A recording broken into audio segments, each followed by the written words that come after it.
Olá para vocês, sejam bem-vindos. Meu nome é Bruno Ratier, eu sou artista visual, trabalhador da cultura do estado de Mato Grosso do Sul. Eu estou também no meu último ano de faculdade, cursando licenciatura em artes visuais pela UFMS. E então, juntamente com o professor Aldo, desenvolvemos esse plano de oficina, né, que vai ser uma oficina online para vocês. E eu acredito que falo pelo professor Aldo também quando eu digo que gostaríamos muito de que fosse possível a realização dessa proposta na maneira presencial, né, na modalidade presencial, tendo em vista que essa aproximação física, assim, né, ela traz uma interação muito mais dinâmica para a aula, para o decorrer da oficina em si. Ainda mais essa que tem um cunho bastante prático, né? Então passa a ser muito mais proveitoso, mas a gente segue, né, se reinventando dentro das limitações assim que a pandemia nos impõe, realizando encontros de maneira virtual, né, à distância, cada um, eu da minha casa, vocês das suas casas também, de vossas casas, enquanto ainda não é seguro que a gente saia, né, que a gente frequente esses eventos culturais, assim, esses espaços de cultura, essas mostras, aberturas de exposições, entre outras, né, que são atividades essenciais para o nosso crescimento, assim, enquanto ser humano, né, enquanto ser sensível, para o nosso desenvolvimento cultural, para o desenvolvimento de potencialidades humanas, sociais bastante fortes, assim, para a gente. Então, isso já traz um pouco desse comprometimento, né, que é uma intermediação também, né, foi intermediado pela Fundac, pela Fundação de Cultura, essa realização dessa oficina, no sentido de que se você não vai até ela, ela vai até você, né? É esse comprometimento de levar essas experiências assim artísticas, frutíficas, né, para vocês, enquanto a gente ainda não pode frequentar esses espaços de cultura no caso. Então, pensando em vocês, assim, pensando em melhor atender realmente essa demanda, eu e o professor Aldo, a gente nota assim uns questionamentos que é a falta de referências latino-americanas, principalmente dentro dos currículos das escolas, dentro das aulas de arte e das demais matérias, né? E nesse sentido, a gente quer trazer um pouco mais dessa cultura latino-americana, da produção desses intelectuais, desses artistas, desses teóricos, assim, que trazem e estimular também, estimular, mostrar para vocês um pouco da produção desse pessoal e estimular vocês a criarem, desenvolverem suas próprias composições artísticas na linguagem do desenho e da escultura principalmente, né? E desenvolvendo também um pouco essa capacidade projetiva de elaborar projetos e tirá-los do papel. Tirar desse plano imaterial primeiro, né, da nossa mente, botar no papel e depois tirar, realizar e concretizá-lo, compondo algo, né? E esse algo que a gente quer propor, essa composição, ela vai partir unicamente de vocês. A gente só vai dar assim dicas e coisas que a gente gostaria de ver, né? Maneiras, a gente vai ver, expor maneiras de como representar possibilidades e dentro das suas escolhas vocês vão fazer as suas associações e criar uma obra altamente original, composta por você, assim. Esse é o nosso sentido da nossa aula. É desenvolver esse senso de produção artística e essa capacidade de projetiva, né, de elaborar projetos e de materializá-los também, de certa forma. Envolvendo, né, também assimilando alguns conceitos desses pensadores latino-americanos que a gente traz. E nesse sentido, então, a gente vai partir para expor um pouco a relação, nessa aula de agora, entre a linguagem da escultura e a linguagem do desenho, né, que são bastante eminentes assim nas aulas de arte. Quando se fala de arte, já automaticamente alguém associa a essas duas coisas, né? Desenho e escultura são grandes representantes assim, né, desse conceito de arte, visando criar esse projeto nosso, então. E nesse sentido, os projetos escultóricos, eles são amplamente abrangentes, assim. Escultura está presente em tudo que é lugar, diversos lugares, de museus a praças, a ambientes públicos, casas, palácios, ixi, e também são compostas de diferentes materiais, né? Tipo, a gente vê desde pedras preciosas, assim, metais preciosos, esculturas de prata, bronze, de pedra, até mesmo de sucata, de produtos de reciclagem. Então a gente vê essa linguagem da escultura presente nos processos assim eruditos e nos processos mais e na cultura popular também, né? A gente vê essa representação assim.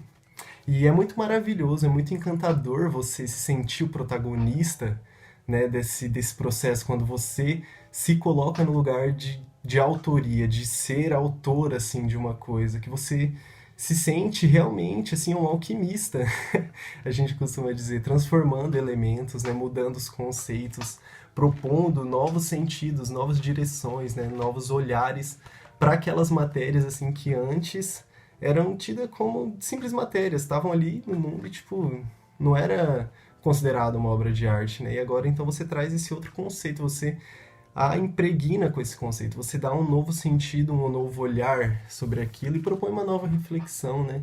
Isso, afinal, que a arte faz.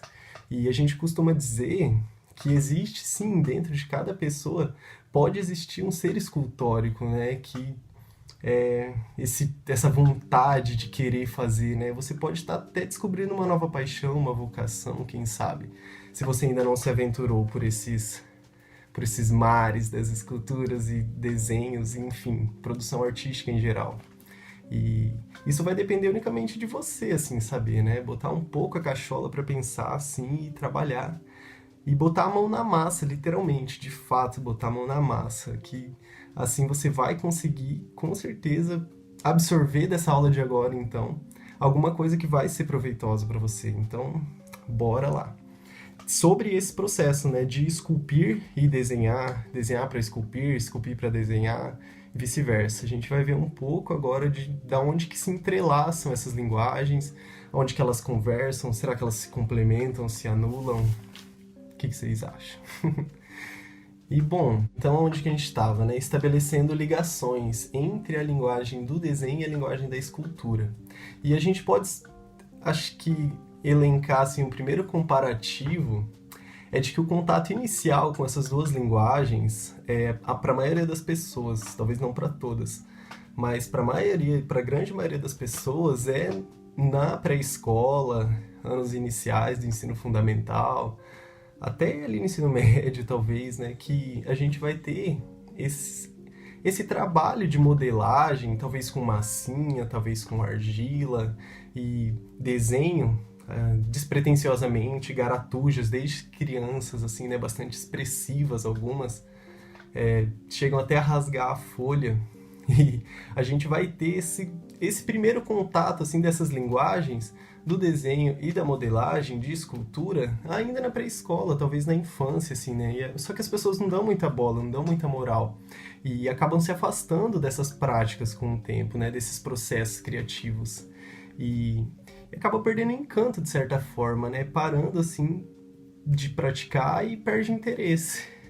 Porém, é muito interessante até retomar a criação desses processos em uma outra fase da vida, talvez adolescência, fase adulta, que as suas capacidades, né, cognitivas, motoras já estão muito mais apuradas, assim, muito mais desenvolvidas. E quando se retoma esses processos da infância, né, as possibilidades são bem outras. Você já tem um domínio maior, né, sobre a destreza, assim, até uma pré-visualização de mente, então você consegue ir mais longe, muito mais longe do que você já foi.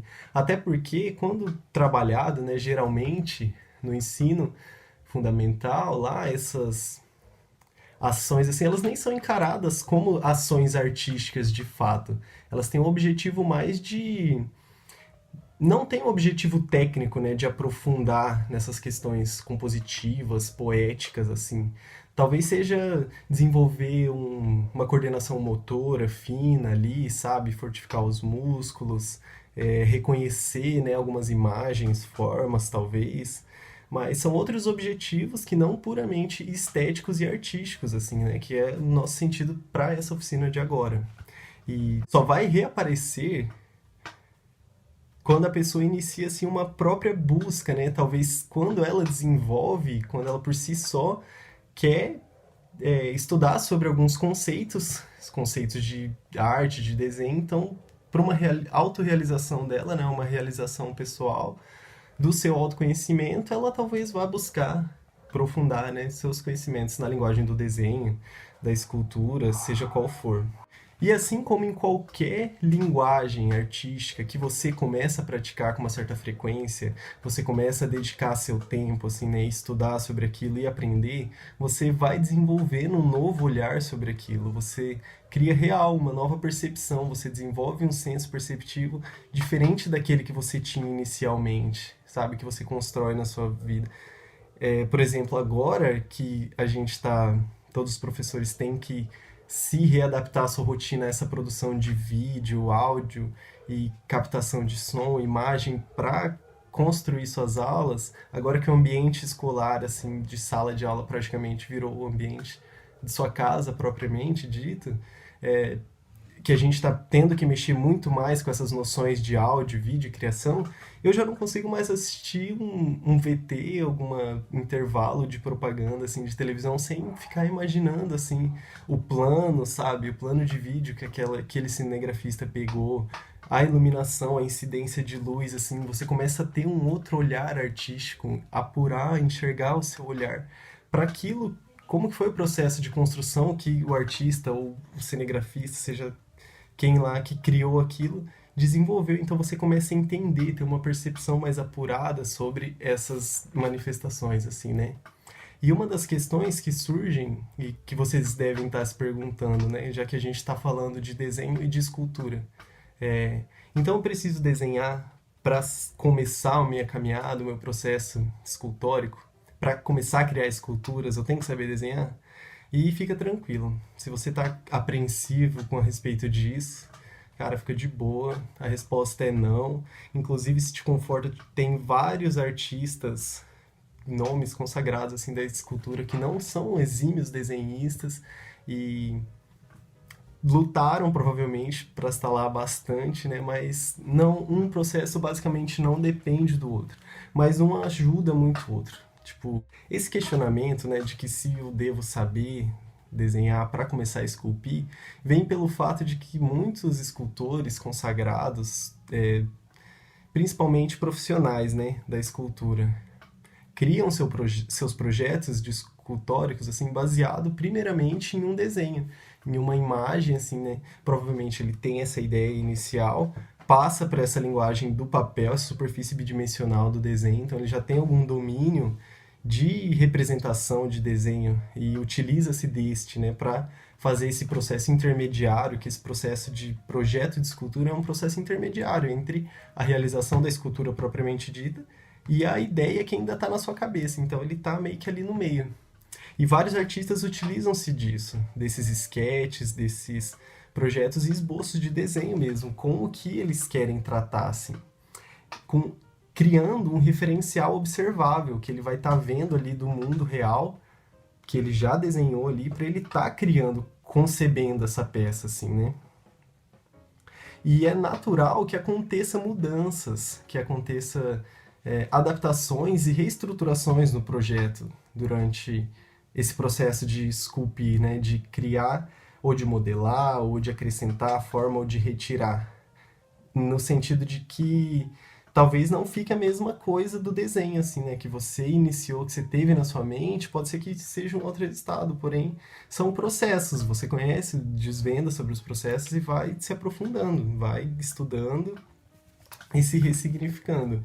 Uma coisa muito interessante que a escultura e o desenho se assimilam é de que se você tem um interesse em desenvolver um processo autoral, um processo assim, ó, com a sua marca do seu estilo empregado, se você já tem alguma produção em desenho, se você quer criar esculturas originais, autorais, assim, com a sua identidade realmente, isso é um viés interessante, é esse, de você poder passar para uma folha de papel essa sua ideia e de lá, então, ter esse referencial para você começar a estruturar a sua escultura.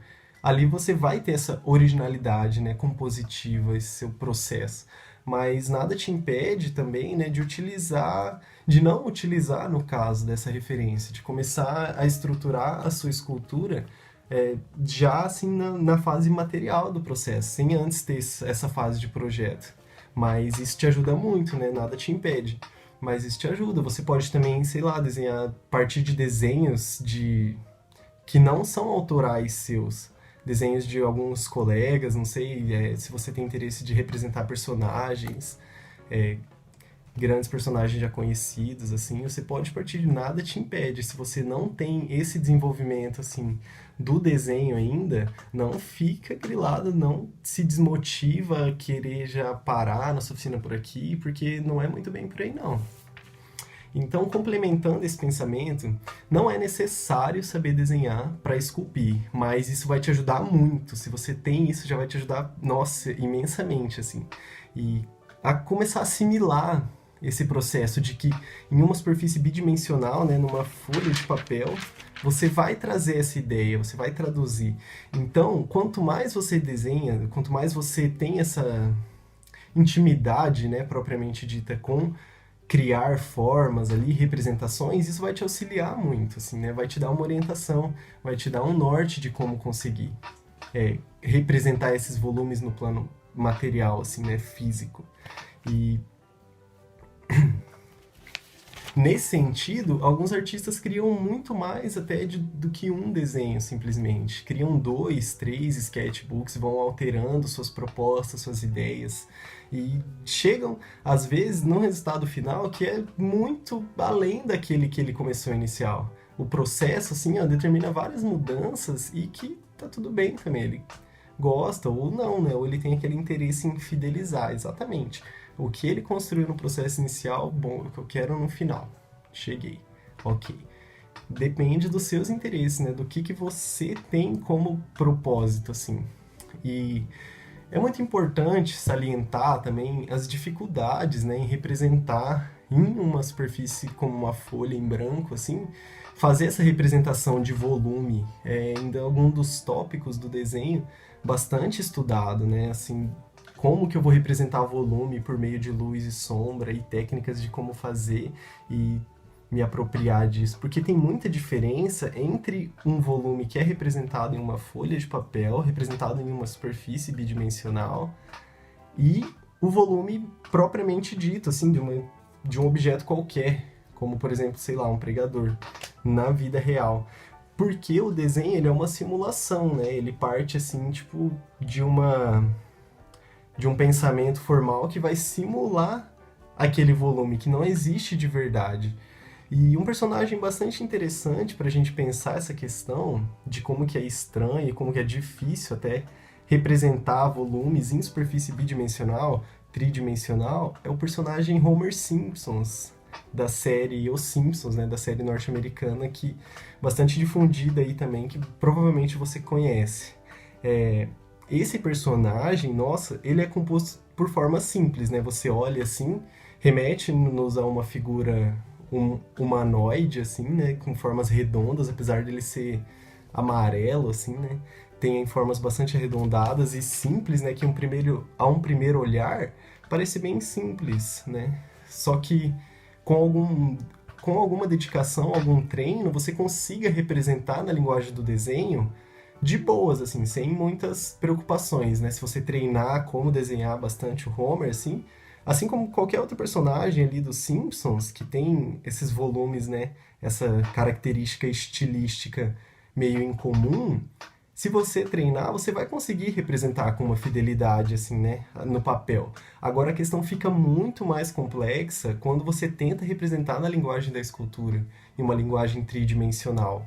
Nossa, aí o negócio vira, gente, porque apesar de parecer fácil, assim, até na região do rosto, a região, tipo, é muito difícil representar aqueles volumes dele amplamente redondos, assim, esféricos. Parece que tem alguma coisa errada ali. Você olha o olho do personagem, pode comparar, assim, ó, com qualquer representação de escultura, esses mini esculturas de personagens, sabe? Parece que tem alguma coisa incomodativa ali, alguma coisa errada, que nos remete a alguma coisa errada, mas na verdade é só o nosso cérebro que já está muito acostumado a ver essa representação na superfície bidimensional, assim, né? Talvez num plano, numa TV, e não está acostumado a ver com o volume propriamente dito. Então, tem sim diferenças marcantes entre o volume e a representação do volume no papel. E quanto mais você estuda sobre isso e mais consegue fazer uma representação legal no papel, mais você vai ter aprofundado os seus conhecimentos de esculpir propriamente no plano material. Uma coisa caminha junto com a outra, são cumulativos, assim. Quanto mais se aprende de desenho, mais se aprende de escultura. Porque, basicamente, em uma aula, assim, em um período, sei lá, até de um curso, você não vai desenhar, você não vai pegar um tópico que seja do desenho e aprender tudo, especificamente tudo sobre aquilo. Por exemplo, vamos estudar na aula de hoje anatomia humana. Então estuda expressões faciais, músculo, construção esquelética, óssea, né? Então você não vai absorver, adquirir todos, assimilar todos aqueles conhecimentos ali na hora. E isso é só de um tópico, até pode ser de um plano de curso, assim, ó, de anos estudando. Você, a cada vez que você entender, ler mais sobre o processo, estudar como que representa um corpo humano, você vai aprender mais. Então, no caso do desenho, basicamente, se você quer aprender a desenhar pessoas, você vai ter que estudar pessoas, gêneros, humano, representação de músculo, dobra, roupa. Se você quer aprender a desenhar árvores, você vai ter que estudar a composição de árvores, como que se dá isso, como que elas nascem, os diferentes tipos de árvores. Então é meio que nesse sentido, assim, você direciona o que você quer aprender. E fica muito mais fácil se você já desenha, né? No caso, se você criou, se você é o criador daqueles traços ali, você já tem essa intimidade, então, com o desenho, com aquelas formas ali. Você vai estabelecer as conexões mentais para construir no plano material aquilo de uma forma mais objetiva, porque você já vai ter mais ou menos assim no seu subconsciente quais são as relações assim de tamanho, a associação das coisas que você vai fazer. Por isso que o desenho auxilia bastante na pintura. Na pintura não, na escultura, perdão. Então, no sentido assim, que nem eu estava falando, né, anteriormente, no processo pode acontecer mudanças assim, ó, que leve para outro sentido inicial, diferente do inicial que você teve, leve sua obra a caminho em uma outra direção, talvez, né? Pode ser que você siga fielmente o passo a passo ali e chegue no resultado parcialmente próximo, mas se isso acontecer, assim, ó, não encare pelo lado de frustrações, né? Caso elas ajam, assim, tipo, você já no início. Eu acho muito comum, né, a gente ver isso também, ainda mais na linguagem do desenho. Pessoas, entre aspas, assim, desistindo fácil, né? Tipo, na primeira oportunidade já começa a fazer alguma coisa ali, talvez até venha um surto de inspiração e começa a fazer alguma coisa e num primeiro plano ali já vê que não tá saindo muito bom, já se desmotiva, assim, já fica meio triste, já abandona, sabe? E, tipo, isso é muito frustrante pra gente quando a gente vê. Demanda treino, demanda técnica também, demanda de esforço. Você vai ter que se esforçar.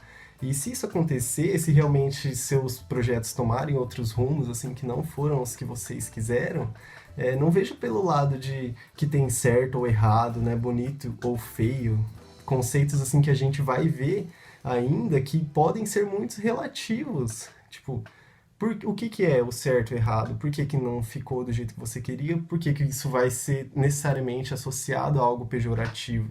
É, Entenda basicamente tudo como explorar possibilidades dentro da arte. E quando você repete e estuda, e mais você conhece sobre o processo. E tenha já em vista também que você nunca vai conhecer tudo sobre o processo. Você vai estar em constante aprendizado, absorvendo sobre tudo. Um dos conceitos mais básicos, assim, mais simples para a gente pensar a questão da tridimensionalidade representada em uma superfície bidimensional, assim, papel, né? É a questão do círculo, da esfera, perdão. Vamos imaginar que essa bolinha de papel é um círculo perfeito. E se a gente ampliar a visão, assim, né? E imaginar um corte por toda a superfície dela, assim, ó, por toda a sua volta, uma interface assim mesmo. Dividindo a bolinha no meio, vamos fazer esse corte, né? Fica mais fácil de visualizar. Ó, se a gente vem fazendo esse corte por toda a superfície da nossa bolinha de papel, até encontrar ela aqui assim, de frente, então, a gente vai ter esse círculo representado. Porém, se a gente rotacionar o nosso objeto de lado, a gente vai ver uma linha. Então você vê como que ele se transforma? É essa a relação, o olhar projetivo que a gente tem de tentar representar na folha de papel um volume e uma profundidade. Até mesmo na questão de um objeto assim, ó, já tridimensional. um dado, né?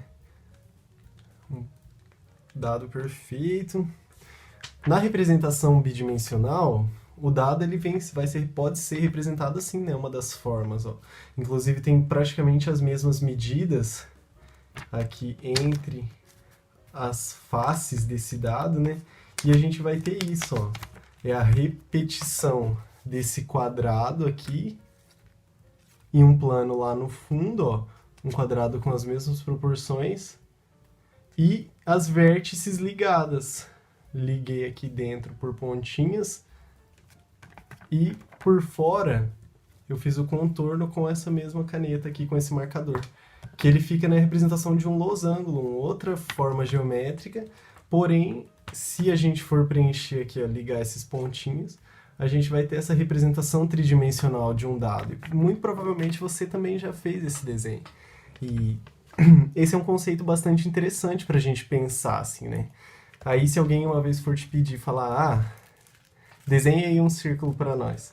Você pode fazer uma linha assim e falar, tá aí seu círculo, de lado. Muito Chaves, né? Enfim, gente, isso é muito importante, assim, ó, esses são conceitos básicos, mas se você quer se aprofundar, né, nessa questão de representação, assim, projetiva, se você quer se aprofundar em escultura, muito bom que você desenvolva esses conceitos, assim, é muito interessante você saber representar numa superfície bidimensional antes para depois materializar.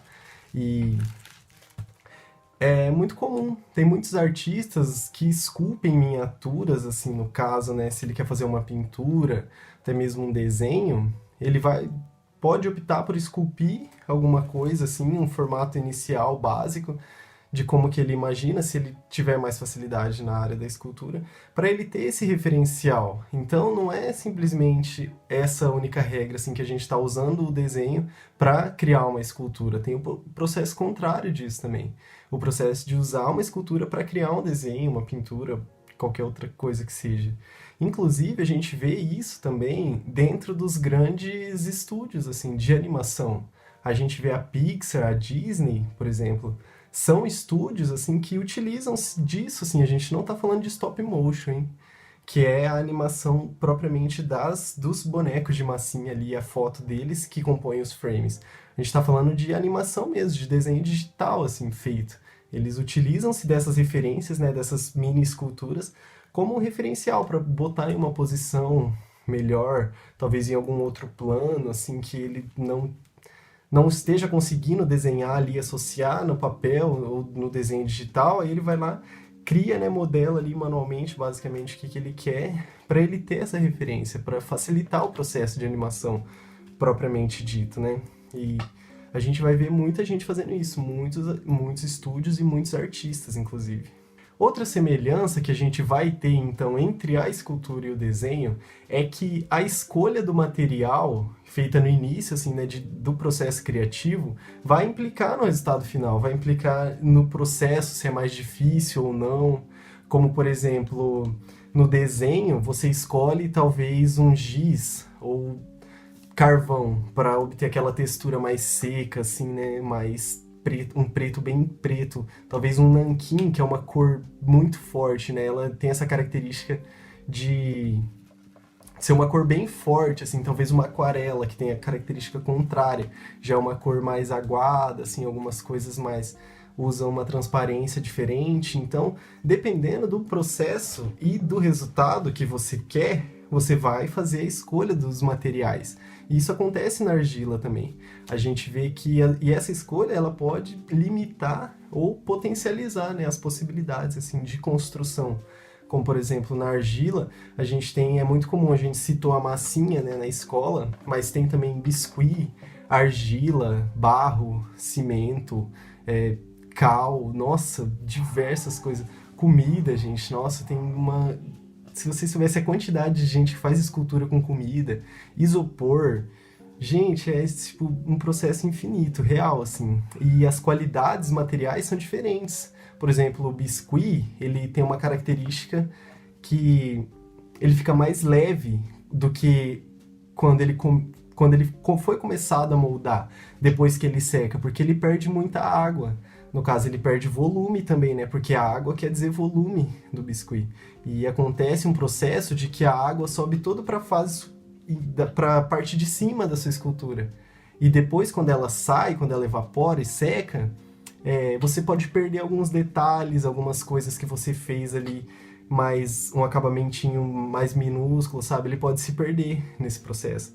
Então, por isso é muito interessante você conhecer as qualidades do material que você está trabalhando também, para você não ter surpresas muito negativas, assim, sabe? Como, por exemplo, quando eu comecei a fazer escultura não, quando eu comecei a modelar argila, né, criar minhas primeiras peças de argila, ainda lá na escola, perdão, ainda na faculdade, a gente ficava muito frustrado quando esquecia de tampar, quando você modela ali aquela fase inicial da argila, guarda, vai para casa. Quando você chega, a argila perdeu muita água tão rápido que ela rachou todinha. Então, se você não cobrir essa peça com um plástico, uma sacolinha de mercado, qualquer coisa que seja, para controlar um pouco essa perca de umidade da peça, você vai ter uma surpresa muito frustrante. Você vai ficar tipo, minha escultura toda rachada. E, gente, não é aprendendo, vivendo e aprendendo. As qualidades materiais, assim, vão implicar no resultado da sua obra final. E tem muitas outras coisas, como, por exemplo, a plastilina. A plastilina é um outro material, a gente não vai estar utilizando ele agora. Mas ele é muito utilizado por diversos profissionais da área da escultura, porque é um material bastante resistente, assim, bastante maleável, tem uma qualidade bastante volátil, assim. E basicamente é um tipo de argila sintética composta por diversas ceras e óleos, assim. E ela não reduz, ela não incha, não seca, não... Nossa, ela é, tipo, praticamente para sempre, assim. É um material de alta resistividade também, porém ele não é o material final, assim, da sua obra. Você não vai esculpir alguma coisa em argila, em plastilina, perdão, e deixar ela lá na plastilina. Geralmente, assim, você vai tirar um molde, ou de gesso, ou de silicone, e desse molde, então, você vai tirar a sua peça. E depois disso, então, você pode acrescentar outros detalhes e etc. Fica na sua questão. Algo, então, que pode te auxiliar na construção, né, do seu personagem, na idealização, assim, das formas, se você estiver tendo algum bloqueio criativo e não estiver conseguindo pré-visualizar em sua mente, né, quais vai ser as composições, assim, formais, propriamente ditas, dos membros do seu personagem, né, perna, sei lá, braço, cabeça, é você utilizasse de figuras assim, ó, como cilindro. Aqui, por exemplo, ó, a gente tem um cilindro feito com régua mesmo, com auxílio de régua, uma caneta, que é o esquema da nossa perna, né, do nosso personagem, ó. Aqui, essa parte aqui bem escura, saindo aqui do meio do cilindro, nos remete ao arame galvanizado que vai preencher o interior aqui, né, do nosso cilindro, ó. Aqui é arame, uma camada interna de papel alumínio e a camada de durepox, como a gente explicou. E você pode compor também essa perna, no caso, com essa representação aqui, ó, dessa figura que é como se fosse uma fatia de pizza, né? Um formato triangular que nos remete a uma fatia de pizza. E é justamente de lá que eu tirei a referência para a construção dos pés do nosso personagem. No caso, se a gente dobrar aqui, essa parte aqui seria o eixo que seria encaixado com o arame, né, central do nosso personagem. Lembrando que esse arame ele vai ser fixado a uma base de madeira, né, que vai dar a sustentação do nosso personagem. Então, é praticamente fazer um furo aqui mesmo, ó. Um furo, passar o arame e deixar o nosso pezinho aqui bem relaxadinho. O eixo central, né? E uma dica que eu dou também para a construção dos pés e mãos do personagem é dar um zoom. Não partir daquele sketchzinho do boneco que você fez. Pega e dá um zoom, assim, imagina que você retirou, né, a mão dele de lá e tá visualizando como que vai ficar mesmo. Eu, no caso, vou usar a minha como referência, e a dica que eu dou é não tirar a ponta da lapiseira, da caneta, seja o que você estiver usando, do papel, porque aí você vai estar construindo, então, o formato que o arame galvanizado vai ter. Na fase das mãos, o arame é o de cobre que a gente utiliza, né? E por ser mais maleável, justamente. Então, mas o conceito é o mesmo. Não tirar os dedos, não tirar a ponta da lapiseira do papel, ó. Como, por exemplo, eu vou usar a minha de referência e vou criar. Faço meu dedão, faço meu dedo indicador, dou um espacinho, meu outro dedo. E saio aqui, ó, dou outra volta, volto, refaço o dedão, refaço o dedo. Faço várias vezes e deixo sobrando bastante arame aqui, pra gente amarrar, né, esse arame nos braços do nosso personagem. Então aqui a gente já tem um pré-esquema de como que pode ser a representação da estrutura de arame do nosso personagem, né? A gente já pode seguir isso aqui como base e espelhar, né, esse traço para cá para a gente ter a construção da outra mão. Aqui na fase dos pés também é a mesma coisa, assim, a partir de um ponto fixo e sem tirar a caneta do papel, eu imagino a construção, ó, que faz o formato do dedão, volta, por aqui mais ou menos, ó, eu posso fazer já o formato do outro dedo, vir diminuindo, e voltar aqui, ó, sem tirar, ó, eu faço novamente isso. Posso dar nós aqui assim, ó, imaginar os pontos que dobram, né, os nossos dedos, que a gente tem essa composição aqui de 3 coisas, ó. Mas é só pra gente ter essa noção, né, de referência. E a gente pode deixar na posição final, que a gente já vai querer a mão do personagem, no formato que você quiser. E os pés também. Você pode até, ó, fazer um preenchimento aqui inicial com arame para não ficar sobrando muita coisa. E feito também um projeto de um pé, né? Visualizado esse zoom, é só espelhar e você tem a construção do outro. A mesma coisa com a mão. Essa fase aqui também, a gente utilizou de figuras geométricas como o círculo, né? Um círculo meio oval, que já tendo essas linhas aqui que nos remetem à tridimensionalidade, ele vai parecer uma bola de basquete, né? A gente utilizou isso aqui para a construção do rosto do nosso personagem, da cabeça. Então a gente pode até visualizar como uma bola de basquete mesmo, que vai ser a cabeça do nosso personagem. Imaginar a posição de olhos, né? Nariz, boca e assim por diante, sobrancelha, expressão facial que ele já vai ter, e você vai modelar na parte que você estiver construindo o rosto do seu personagem. E essa é a fase também que você acrescenta os ornamentos, assim, né? Já, por exemplo, se você imaginou decorar assim o seu personagem com uma auréola, ou exemplos hipotéticos, galera. Chifrinhos, né? Bem retrô e bem icônicos também. Você já pode fazer disso, você pode utilizar essas formas assim, ó, eu fiz recorte e colagem para a construção do seu projeto, do seu personagem, e a partir daí você já vai ter o referencial que você vai querer.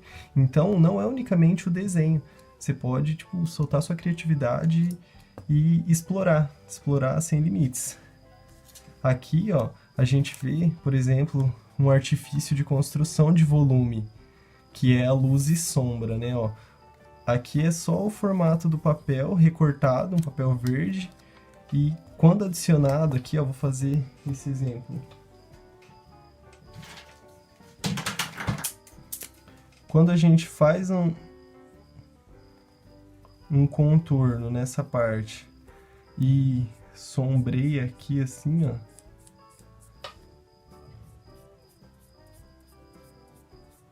olha a construção que já nos remete a um anel, né? Alguma coisa assim, com formato, com sombra, com tridimensionalidade. Parece alguma coisa ali, né? É bem legal entender isso, assim, ó. E isso é tipo luz e sombra. Lembrando que também a direção que você cria, os traços, ó, e aqui no caso tem um degradê, né? Dessa parte que é bem mais escura. E ela vai se esclarecendo e ficando bem fraquinho. A direção que você cria, os traços aqui assim, ele vai dar essa sensação também. Como aqui, ó. E assim por diante, gente. Vocês podem ir ornamentando, imaginando, soltando toda a criatividade possível para a construção. E lembra também desse zoom, assim, ó, de pegar a mão e pé e imaginar em uma escala maior, não naquele bonequinho que você criou no tamanho da folha 4.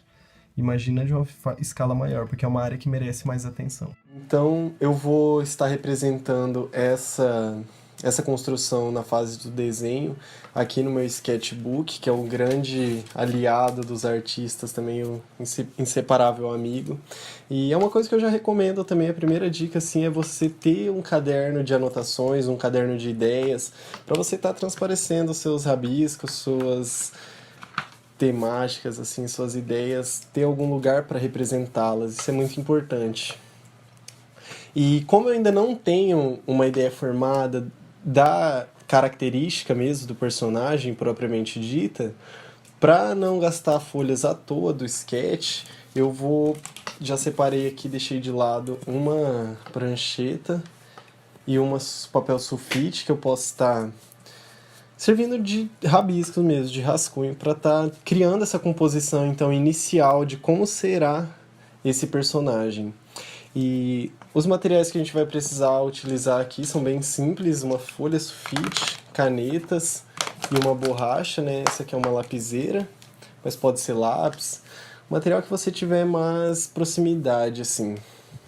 E começar então imaginando a cabeça dele, né, como um suporte, assim, uma superfície redonda, partindo então para uma estruturação esquelética, assim, de como que ele seria, imaginando cintura, ombro, por meio desses stickman, assim, né, desses personagenzinhos, bonequinhos de palito que em toda a infância todo mundo já fez ou vai fazer alguma vez na vida. E acho que eu vou fazer. A nossa intenção, né, da nossa oficina, na verdade, tem uma proposta assim de trazer um personagem se posicionando, segurando um cartaz, assim, né, que é o que a gente quer comunicar com vocês também. Então, fazer os bracinhos dele aqui erguidos, né, que vai estar segurando esse cartaz. Aqui até ficou grande demais. E aqui a estruturação das perninhas. E basicamente essa estruturação aqui de stickman, de bonequinho de palito, é a que vai ser a estruturação de arame que a gente vai estar construindo lá na parte prática da nossa oficina. Então, aqui a gente já pode imaginar uma materialização aqui para preenchimento do corpo desse personagem, né? Deixar aqui um pescocinho um pouquinho mais volumoso. Imaginar um triângulo entre esses eixos aqui, ó, para compor, né, o tórax, o quadril desse nosso personagem aqui, ó. Uma calça, né, que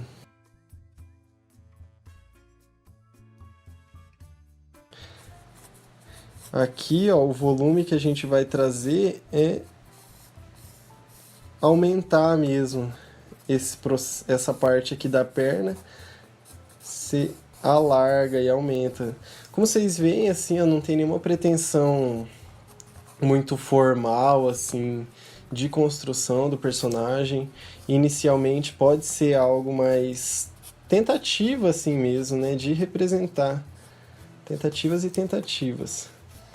Aqui as pernas dele, fazer a calça um pouquinho mais curta que a perna, para dar essa pegada capoeirista, sei lá. Para os pés dele, eu vou pensar também no triângulo. Tentar criar aqui, ó, a partir de 2 triângulos iniciais. E separar, né, os dedos, a questão dos dedos. Um dedão maior e uns dedinhos pequenos, ó. E a gente já consegue ver tomando forma, né, essa questão do nosso personagem. Aqui também já dá pra engrossar um pouquinho. Parece que ficou muito ruim esse quadril. Aqui, nesse caso, a gente está utilizando a questão do desenho como uma linguagem suporte, né? Uma linguagem inicial para a construção de uma escultura. Então, o desenho não vai ser a nossa obra final, por isso que não tem essas pretensões de tanta qualidade técnica e gráfica aqui. É mais para a gente pré-visualizar a construção desse personagem que a gente quer criar. E aqui já dá para a gente ver bastante isso, ó. Vou estabelecer uma linha para o meio do rosto desse personagem, uma faixa para os olhos aqui, outra para a boca. A gente vê basicamente para onde que ele está olhando, né? Construção aqui de umas orelhas, já que é uma figura humana. E essa parte fica a respeito de vocês também. Se você quiser fazer com mais volume aqui, assim, fazer de shorts, calça rasgada, vai da criatividade de vocês. A questão do formal do cabelo, utensílios, acessórios que o personagem estiver utilizando, aqui agora nessa fase do desenho você já pode tá acrescentando, né? E voltando então ao que a gente estava falando, de que é uma linguagem suporte, hoje em dia, contemporaneamente, o desenho ele já é uma linguagem autônoma, puramente ele pode por si só comunicar expressões, diálogos, propostas, né, propor sensações, assim, diversos tipos de resultados, assim. E a gente vê cada dia mais profissões surgindo nesse sentido, assim, né, de que envolvem puramente a linguagem do desenho, como por exemplo chargistas, ilustradores, desenhistas mesmo, assim, que vivem do desenho e pro desenho. Então hoje em dia o desenho já é uma linguagem autônoma dentro da sociedade, mas ela não quer dizer que deixou de ser também, né, esse suporte para a construção de outras expressões artísticas. Continua sendo sim, e muito importante. Aqui então no caso vamos dar um pouquinho mais de volume também para esse antebraço desse personagem, que na nossa proposta já tem assim esse senso comunicativo, né, de estar expressando uma ideia, tá erguendo um cartaz assim de fato, né, como a gente comentou anteriormente, não é o momento ideal para a gente estar indo para a rua, indo manifestar as nossas sensações, sentimentos e posicionamentos, né? Porém, em um espaço, em um ambiente virtual, a gente pode estar fazendo isso sim, nada nos impede. E é o que a gente pretende. Aqui no caso, ó, eu vou deixar a construção do cartaz para uma outra etapa. Imaginar aqui só a mãozinha dele segurando alguma coisa.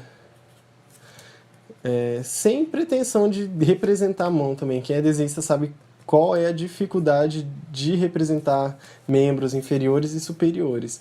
Mas, basicamente, é isso aqui, ó. Já temos uma ideia inicial de construção desse nosso personagem. Fazer ele bem magrinho assim mesmo, sem camisa. Partindo de formas geométricas básicas, assim, né? Quadrado, triângulo, retângulo, a gente observa aqui, entre outras. Já acrescenta uns detalhezinhos básicos para pré-visualizar como seria, e basicamente está escrito aqui o nosso personagem, como que vai ser. A gente já tem uma orientação inicial para começar essa fase de propriamente, né, modelar. Aqui agora, com o auxílio desse canetão azul, a gente vai estar então marcando a fase inicial desse projeto, propriamente dito, lá na fase da escultura, que seria o arame, né, a estruturação formal desse personagem, porque não seria possível a gente pegar e ir acrescentando massinha, somente massa, epóxi, e modelando ele por si só. Ele ia ficar mole, porque nos primeiros minutos essa massa ela é mole, ela é maleável, ela não é dura e rígida. Então ele não ia ter a sustentação necessária. Então, por meio desse canetão aqui, eu vou tentar representar a sustentação de arame, que é a estrutura básica formal do nosso personagem. E começar aqui pela cintura, fazer várias idas e vindas, que pode ser comum que quanto mais reforçado, melhor. Você começa dobrando o arame, então, e parte para as pernas. Para as pernas aqui, assim, ó, 2, 3 passadas de arame, eu acredito que esteja bom. E aqui, ó, ele fica bem um stickmanzinho mesmo, ó.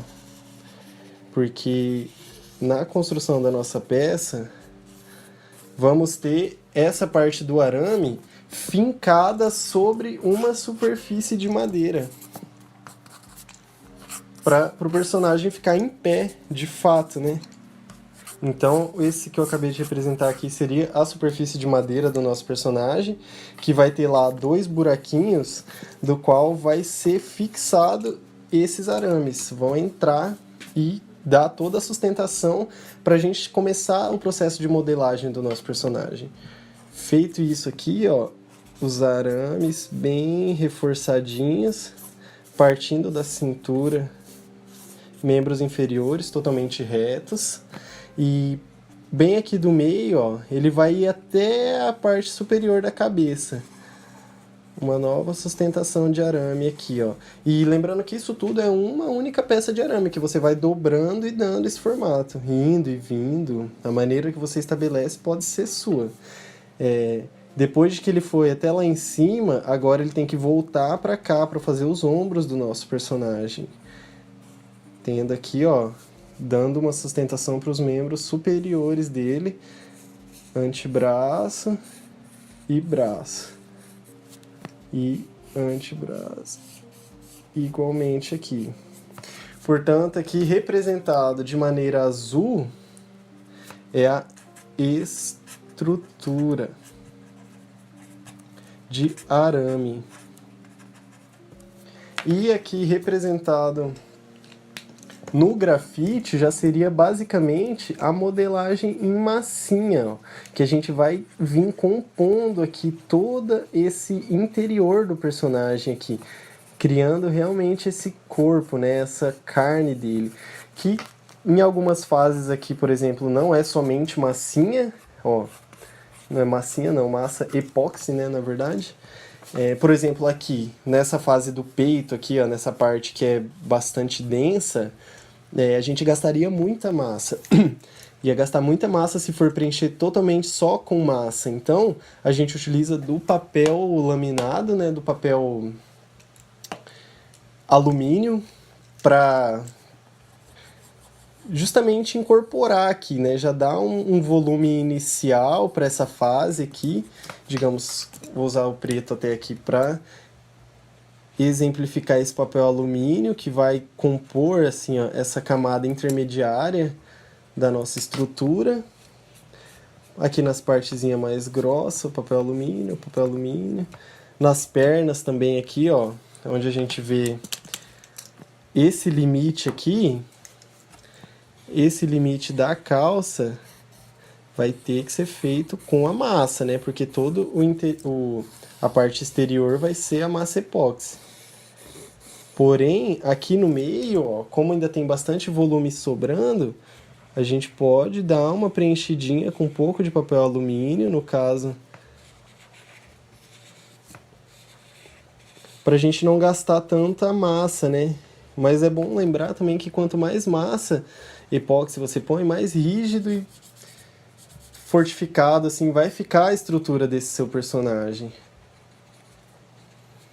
Aí aqui a gente vai meio que montar um gráfico. Aqui, ó. Isso. O azul, arame, estrutura, e o preto vai ser o papel alumínio.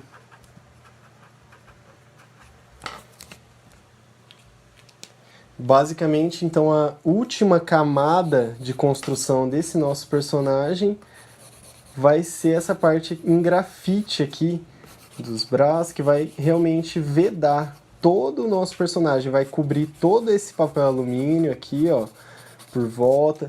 Essa fase aqui, ó, do peito, barriga, que é todo preenchimento, massa, massa, massa. Todo o interior aqui, ó, da calça. A gente vai estar, então, utilizando desse papel não, da massa epóxi. E a cabeça toda de epóxi também. Todinha, a gente pode colocar uma bola maciça aqui de epóxi. As mãos também vão ter arame, uma fase muito importante de lembrar. Os dedos, isso a gente vai ter mais detalhadamente no processo prático de construção da escultura. A gente vai focar um pouco só na construção das mãos e pés do personagem. Mas a gente vai precisar também dessa estruturação em arame aqui, ó, para cada um dos dedos. E que vai dar a fixação, né, do nosso personagem.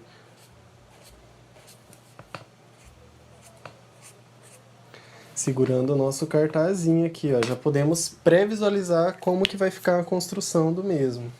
Agora que eu já fiz, então, nesse papel avulso aqui, né, já temos basicamente como que vai ficar a construção desse personagem, eu vou retomar essa construção aqui agora de maneira mais formal, assim, né? Visando as qualidades formais, assim, que eu quero estabelecer para ele mesmo.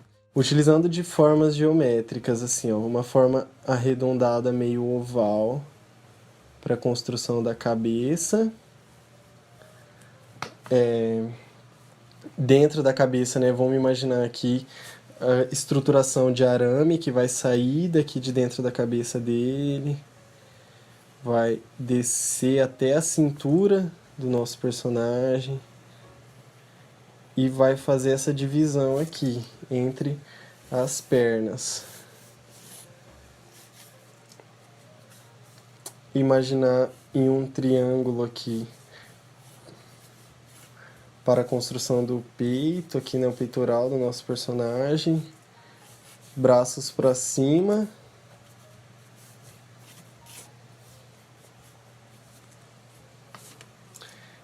Ok. Isso aqui pode ser substituído por um marca-tipo, né? O ideal seria estar usando um marca-tipo para retirar um pouco esse grafite grotesco que fica. Porém, passando bem levemente assim o grafite, ó, a gente já tem uma...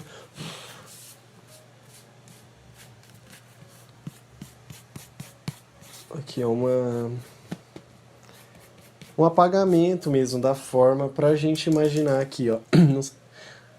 Imaginar a linha do olho, linha da boca, orelha,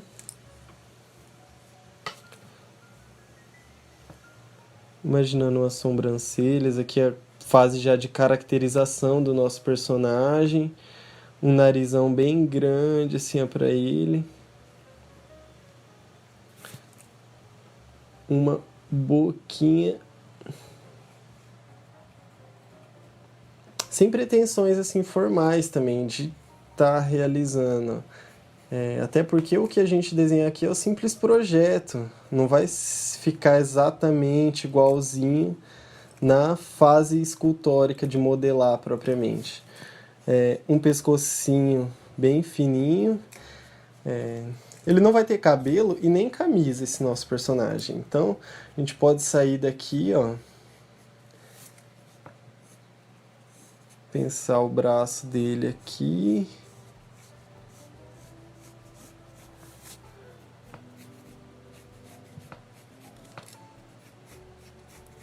Respeitando aqui a questão do triângulo, né, que a gente desenvolveu, ó.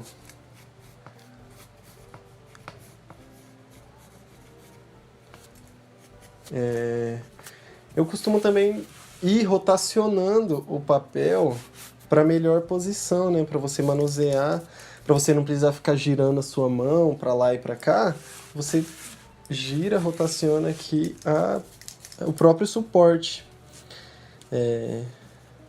Aqui então já vamos encaminhar para a construção da calça do nosso personagem. Umas pernas bem compridas e grandes assim, ó. Opa, aqui acho que já passou demais, não vai dar pra gente detalhar o pé.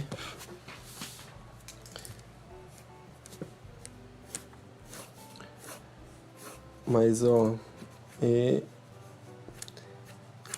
essa estética inicial, assim, que nosso personagem vai ter, ó. uma calça bem comprida, que aí a gente já consegue até pré-visualizar qual vai ser as formas, né, desse personagem, como que ele vai ser de lado, assim, ó. A gente pode utilizar de 2 cilindros aqui, lembrando que vai ter um arame que passa aqui no meio, outro arame que passa aqui nessa fase, junta aqui na cintura, vem até a cabeça, faz os ombros, sobe para o braço, e por cima dessa estrutura de arame, então, vai ter o papel alumínio e por cima do alumínio, como camada final, o Durepox. Os pés aqui, vou rotacionar para mim novamente. Essa visão então frontal, né, do nosso personagem. Eu já posso até pré-imaginar aqui, ó, um peitoralzinho para ele, um biguinho aqui mais ou menos, que a figura humana nos traz. Tá com a caixa torácica bem avantajada, mas como é só um pré-esquema mesmo, a gente não tem essa pretensão formal bem exemplificada. E deixar bem expressivo aqui o nosso personagem, deixar as sobrancelhas bem demarcadas. Isso. Legal. Vamos fechar aqui no pé, então. Um pouquinho de perna, né, ainda aqui, ó. Aqui vai ser perna. Acabou a calça, vai ter perna. E aí sim, os pezão dele, que a gente vai fazer bem grande também. Bem expressivo, assim. Um dedão bem expressivo. Dedinhos menores. E a mesma coisa aqui, né? É massa a gente identificar isso, assim, de que basicamente é um espelhamento de tudo que você vê aqui desse lado, a gente vai ter desse outro lado. Assim como é a construção mesmo do corpo humano, né? A gente sabe que nada é essencialmente igualzinho um lado ao outro, a gente tem desproporções, assim, e não é a nossa intenção também retratar fielmente, assim, é só trazer essa sensação, assim, de humano. Acredito que aqui a gente já consegue visualizar essa imagem. Partir aqui para a construção do pé dele, dedinho.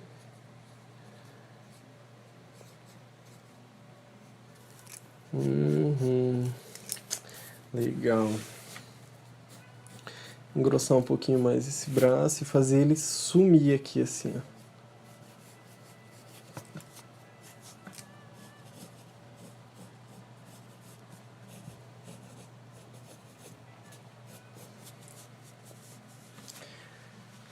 Top!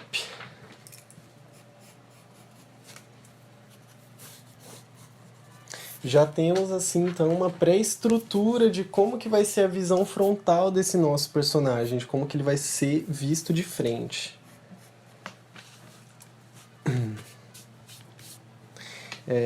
Para a questão das mãos, aqui então, ó, vou virar uma outra folha e vamos imaginar um zoom aqui na parte das mãos aqui desse personagem, ó.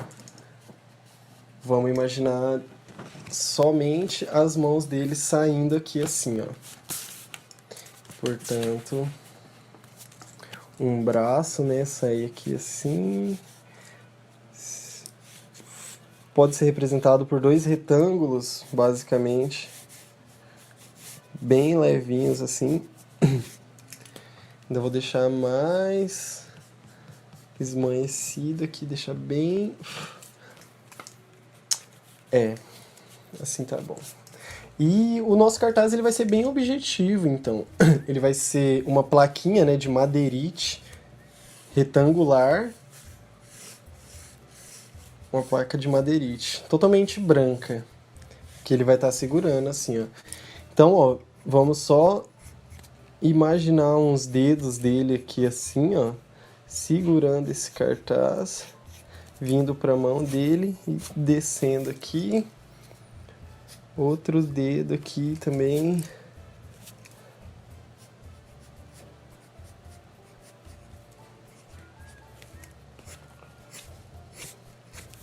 Segurando. Aí, a construção da mensagem que vocês querem comunicar fica totalmente à escolha de vocês. A gente pode preceder aqui, ó. A nossa frase que a gente vai estar utilizando é: somos o que fazemos, mas somos principalmente o que fazemos para mudar o mundo, do Eduardo Galeano. Porém, aqui, ó, por exemplo, eu vou dar um outro exemplo hipotético, só que super concordando também com os tempos de hoje, né?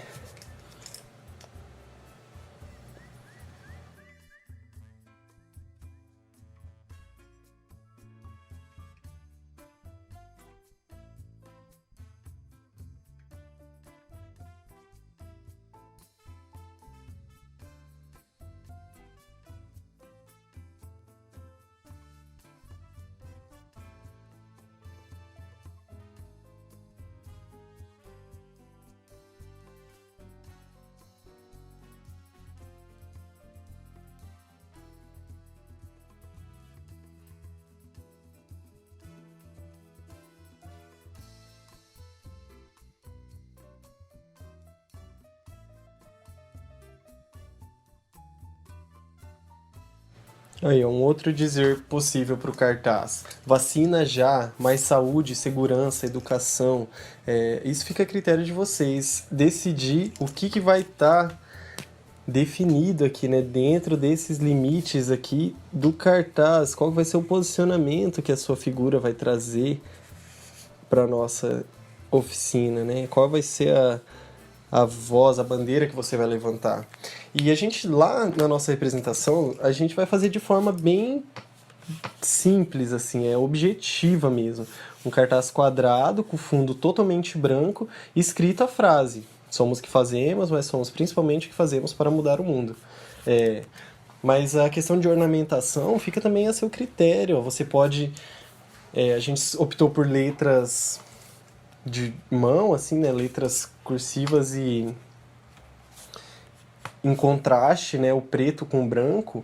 Porém, você pode estar utilizando, que nem eu utilizei nesse exemplo, uma letra mais encorpada, talvez alguma fonte que você já queira trazer, expressar, né, esse seu posicionamento de uma outra forma, que comunique a sua individualidade, que comunique a sua expressão, né?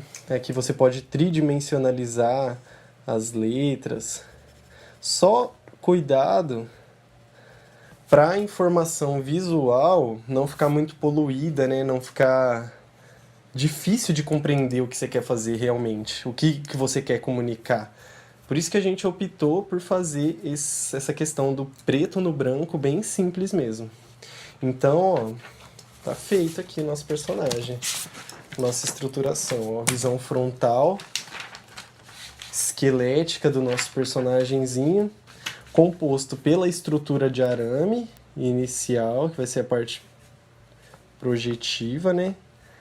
Estrutura de arame, papel alumínio em preto, assim, para dar uma forminha mais básica, e a estrutura final do nosso personagem, que vai ser a caracterização, assim, ó, expressão facial, rosto, detalhamentos aqui do peitoral dele, que ele vai estar sem camisa, definição de músculo, assim, textura lisa, cabelo que ele não vai ter no caso, tudo feito na... Esqueci até de colocar aqui. Massa epóxi, que ela é bastante acessível também, ela é utilizada muito para construção civil, se encontra essa massa epóxi em casas de construção civil, porém ela pode ter um fundo artístico também, né? Qualquer material, o estudo do material, assim, ele pode ter uma qualidade artística se você empregar ele dessa maneira, né? Então, basicamente, está construído aqui o nosso projeto de dizer, né, de cartaz e de personagem. Lembrando que tanto a representação formal do seu personagem, esse aqui não é para ninguém copiar, hein, gente? É uma coisa bem séria. O professor ele fica muito frustrado quando ele traz um exemplo, uma possibilidade, né, de construção e vê os alunos representando tudo igualzinho como ele traz. Tipo, a gente quer justamente ver a pluralidade de formas de representação, de que vocês querem trazer. E, inclusive, nessa parte aqui de construção do cartaz.